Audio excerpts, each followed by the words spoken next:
darle la bienvenida a Germán Heinzeneck, que es licenciado en Ciencias Meteorológicas, que fue investigador de la Universidad de Buenos Aires en el Departamento de Ciencia de la Atmósfera y los Océanos, también docente de la misma universidad, en la Universidad Católica Argentina y en la Universidad de El Salvador, miembro socio de Consultora de Climatología Aplicada, en 1998 y continúa. Actualmente se desempeña como consultor independiente y se halla a cargo de la Unidad Operativa y Desarrollos de Consultora de Climatología Aplicada, que brinda asesoramientos a empresas del sector agropecuario, exportadoras, aseguradoras, acopiadores, ACA, Cargill, LDC, Grupo Asegurador La Segunda, BCR, Agrositio, Agrofais, entre otros.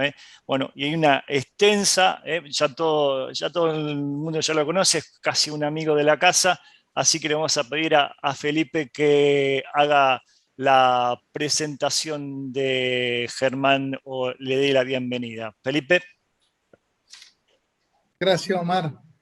Bueno, en nombre de todo, en nombre de la representación del Consejo de Administración de la cooperativa, le damos la bienvenida a Germán. Como dijo Omar, ya es prácticamente un amigo de la casa, recién medio en broma, medio en serio. Lo vamos a seguir invitando hasta que nos diga que el clima va a ser espectacular y bueno, ahí veremos si lo seguimos invitando. Por ahora nos seguimos martirizando con las novedades que nos trae.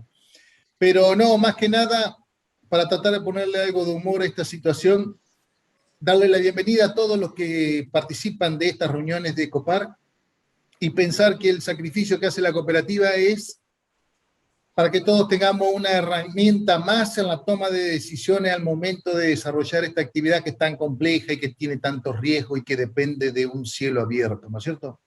Todos los que estamos acá sabemos lo que es el clima. Lo único que podemos hacer es lo que esté a mano de nosotros para mitigar lo que supuestamente va a pasar, pero el clima tiene un derrotero que él solo lo va a seguir y nosotros somos simples espectadores. Sin alargarme mucho y después nos encontraremos seguro en las charlas después de la charla, en las preguntas después de la charla, perdón, le doy la bienvenida a Germán y al resto de la cooperativa, darle la buena noche a todos los asociados que se lograron comunicar por Zoom. Buenas noches a todos. Gracias, Felipe. Hola, Felipe. Bueno, y ahí entonces ya le damos la palabra y la pantalla a Germán. Germán, todo tuyo. Bueno, primero, obviamente, como cualquier situación, hay que diagnosticar para ver dónde estamos parados y a partir de ahí tratar de reconocer lo que podemos hacer a futuro. Les pongo acá simplemente las tendencias de precipitación que decíamos para la campaña pasada, que ya dábamos por hecho que venía un efecto niña, un evento niña.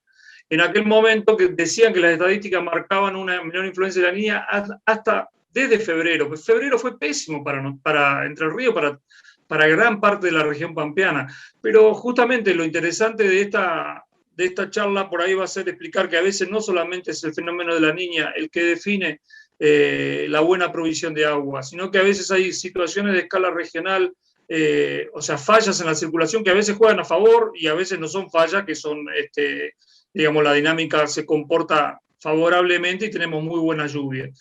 Pero justamente la oscilación del anticiclón que poníamos el año pasado marcó, después de una recuperación notable de las precipitaciones que tuvo Entre Ríos, porque Entre Ríos tuvo un recorrido que fue una primavera muy mala, una recuperación más o menos desde el 10 de diciembre hasta el 20 de enero, los que agarraron esa lluvia quizá pudieron hacer un buen maíz, y después fue muy malo el comportamiento desde principios de febrero hasta más o menos el 15 de marzo. O sea, hubo una alternancia en el comportamiento de lluvias muy marcada, que cuando uno hace el recorrido punta a punta de todo el semestre cálido de la campaña pasada, se queda corto. Obviamente no se alcanzaron los valores normales. Y fue una mezcla digamos, de causas. Fue multicausal esa falta de agua. La primera parte claramente relacionada con el fenómeno de la niña y la segunda parte mucho más relacionada con un fenómeno de escala local que es el anticiclón, que es el villano o el bueno de la película, porque depende cómo esté, yo ya lo conté en otras ocasiones, depende de dónde se posicione, juega a favor o juega en contra del buen nivel de precipitación. Así que esto es interesante para tenerlo en cuenta. En la tendencia en general igual decíamos que las lluvias iban a estar por debajo de los valores normales. Bueno, la temperatura decíamos que iban a estar en lo normal o por encima. En general fue un año que no fue grave en términos térmicos, si se quiere. La pérdida de rendimiento en la gruesa estuvo claramente ligada a la falta de lluvia, fundamentalmente a la falta de lluvia que sobrevino durante el mes de febrero. Esos 45 días fueron lamentables, si se quiere, como un consuelo, no solo para la provincia de Entre Ríos, sino para gran parte de la zona núcleo. Así que vamos recorriendo un poquito. La precipitación en Paraná, simplemente lo comparo porque me interesa marcar un indicador estadístico muy importante acá. Yo igual después les voy a mostrar algunos datos de Aranguren. Yo entiendo que todos ustedes tienen datos de precipitación, pero marco como referencia Paraná, nada más. En Paraná tiene registro desde 1959. Fíjense que en este gráfico lo que se está marcando es la evolución de las precipitaciones en la línea negra, las lluvias mensuales de la línea negra, son las lluvias mensuales, desde julio a junio, o sea, un año completo, ¿no? De fina a fina. Entonces, uno lo que tiene que ver ahí es que en el comportamiento estadístico, la línea azul del gráfico muestra qué le pasa a las precipitaciones cuando hay un evento La Niña. Bueno, claramente lo que pasa es, y ustedes lo ven claramente, que la línea azul queda muy por debajo de los valores de la línea negra. Eso es un faltante de agua, un contundente faltante de agua. Es decir, yo lo estoy haciendo, la estadística la estoy haciendo para Paraná, pero tomen como ejercicio, recorran sus series numéricas y traten de buscar en el trimestre octubre, noviembre, diciembre, en los años que fueron La Niña, y fíjense si esos trimestres no se les dieron con este faltante.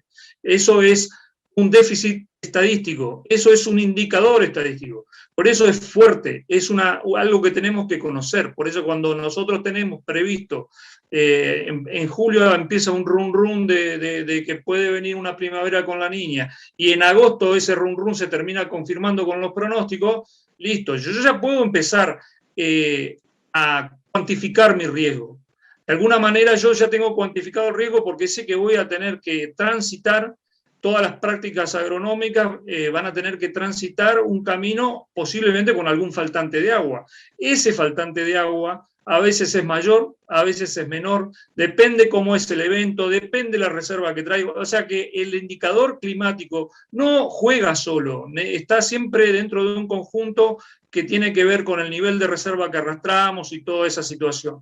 Así que nunca hay que ponerse nervioso cuando nos pronostican la Niña, simplemente hay que analizar bien la situación y obviamente tener en cuenta que el pronóstico de La Niña es un indicador de riesgo de lluvias por debajo de lo normal. Pero eso no quiere decir que no se pueda trabajar. Hay que trabajar de otra manera. O sea, vamos a tener que trabajar dentro de un contexto donde las reservas posiblemente estén amenazadas, ¿no? No quiere decir que no se pueda trabajar, pero vamos a tener un nivel de reserva más problemático. Y el momento difícil, ahí lo marqué en un cuadradito, lo potencio, lo pongo como una lupa. Fíjense que La Niña claramente es el momento cuando está álgida y tiene una afectación muy marcada en la provincia de Entre Ríos, es octubre, noviembre, diciembre. En general, cuando uno revisa estadísticas de toda la región pampeana, ese trimestre realmente es un trimestre muy complejo para toda la región.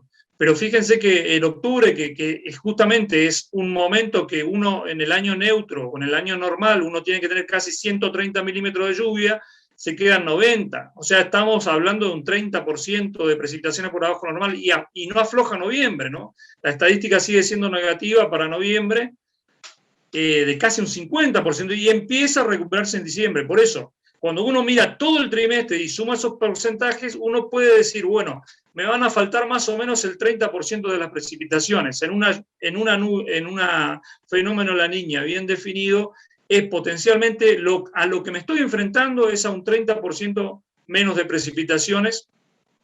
Bueno, obviamente que eso impacta distinto sobre las distintas actividades. No es lo mismo que impacte sobre un trigo que viene bien, sobre la floración de trigo, sobre la siembra de las hojas, sobre cómo evoluciona el maíz. Depende qué cultivo es el impacto. Pero desde el punto de vista meteorológico y insisto sobre esto nada más, desde el punto de vista meteorológico, el trimestre octubre-diciembre es un trimestre muy impactado. Que se pueda trabajar para disminuir ese impacto claramente, y mucho más si lo tenemos anticipado, si sabemos anticipadamente que la situación que se va a dar es esa, ¿no? Como consuelo, primer consuelo de la charla, porque claramente si yo le estoy explicando esto y me estoy gastando unos minutos para explicar esto, es que estamos confirmando el evento La Niña para esta campaña. Ahora, generalmente uno podría preguntarse o decir qué mala suerte, pero en general, si uno toma la estadística del año 1960, del 60 para acá, hemos tenido aproximadamente 20 veces veranos o primaveras La Niña. Y de esas 20 veces, 9 veces rebotaron, es decir, se dieron consecutivamente eventos La Niña. La buena noticia es que por lo general la segunda vez es un evento bastante más debilitado. Entonces, eso es interesante, vamos a seguir teniéndolo en cuenta para adelante, vamos a guardarlo. Así que por ahora, primera conclusión es que posiblemente, lo vamos a confirmar con los pronósticos que le voy a mostrando ahora, tengamos un trimestre bajo el efecto La Niña, pero digamos con una intensidad menor.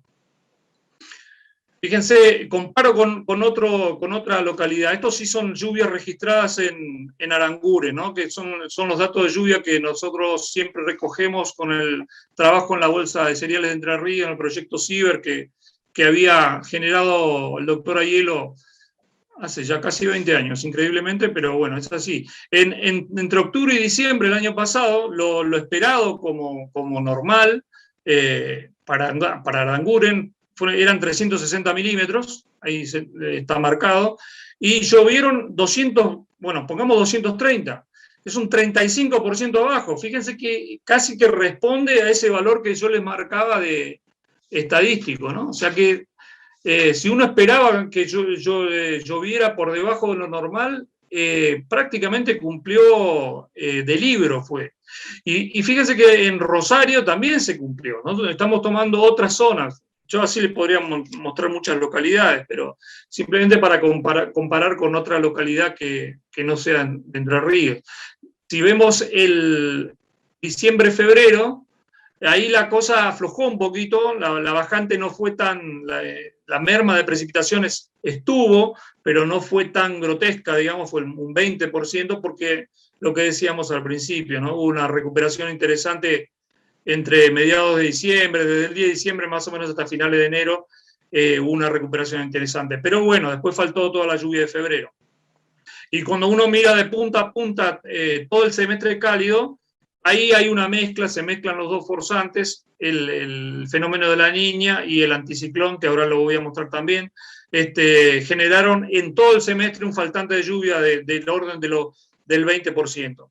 Entonces, dependiendo del oportunismo que fueron de esa lluvia, fue como le fue al trigo, fue como le fue a la floración del maíz y fue como o sea, de acuerdo a esa distribución, cómo estuvo la soja. Claramente la soja posiblemente haya sido de lo más perjudicado, si bien tuvo recargas muy importantes hasta casi finales de enero, después, bueno, lamentablemente no hubo recargas y en momentos en que se definía ese agua no estuvo.